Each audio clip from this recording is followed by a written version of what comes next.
شہیدوں کی زمیں ہے جس کو پاکستان کہتے ہیں. یہ بنجر ہو کے بھی بزدل کبھی پیدا نہیں کرے گی. پاکستان وہ سرزمین ہے جس کا بچہ بچہ شہید ہونے کے لیے ہمہ وقت دن رات تیار رہتا ہے.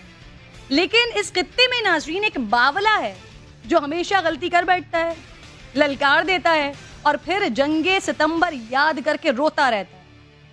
اس پگلے کا نام نہ بھی لوں تو وہ تو خود بھی سمجھتا ہے اور دنیا بھی جان لیتی ہے. وہ باطل, وہ ظالم, وہ دہشت گرد ریاست بھارت ہے جس نے آج ہی کے دن 1965 کو پاکستان پر حملہ کر دیا تھا. رات اندھیری تھی, بادل خاموش تھے, زمین پر کوئی چلنے والا نہیں تھا. یہ دیکھ کر دشمن سمجھا کہ یہاں سب سو رہے ہیں, چلو لاہور فتح کریں.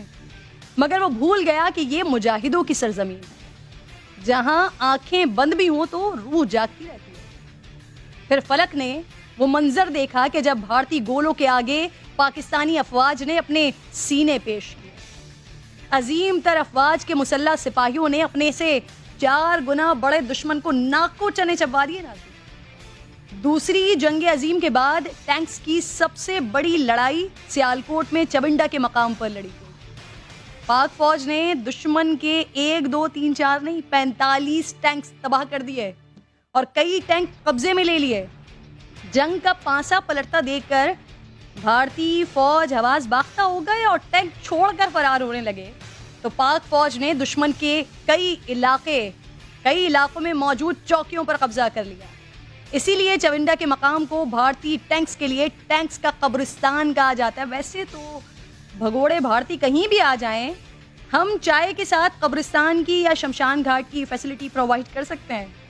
اسی جنگ میں بھارت کے 100 سے زیادہ جنگی جہاز ناظرین تباہ ہوئے, جبکہ پاکستان کو صرف 30 جہازوں کا نقصان ہوا. بھارتی افواج نے 17 دن میں 13 حملہ کیے, لیکن وہ اپنے مقصد میں کامیاب نہیں ہو سکی. اور اس وقت بھی امریکہ نے اپنی روایت کو برقرار رکھتے ہوئے ہماری فوجی امداد بند کر دی اور بھارت کا ساتھ دیا.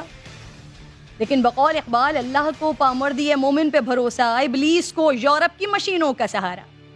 آج ہی کے دن ابلیس کے نمائندوں کی شکست نے رحمانی قوتوں کو ایک بار پھر باور کروا دیا کہ دشمن چاہے کتنا ہی طاقت میں کیوں نہ ہو, حق ہمیشہ غالب آنے کے لیے ہے.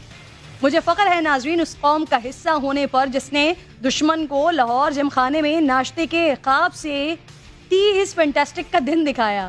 ویسے بھارت کو تو اب چائے کے کپ سے ہی نا کپ کپ ہی چڑھ جاتی ہوگی. امید ہے کہ مستقبل میں ہمیں چائے نہ پلانی پڑے. اب ہمارے آرمی کے جوان یا ہمارے سمندر کے محافظ, وہ لوگ جو ہر وقت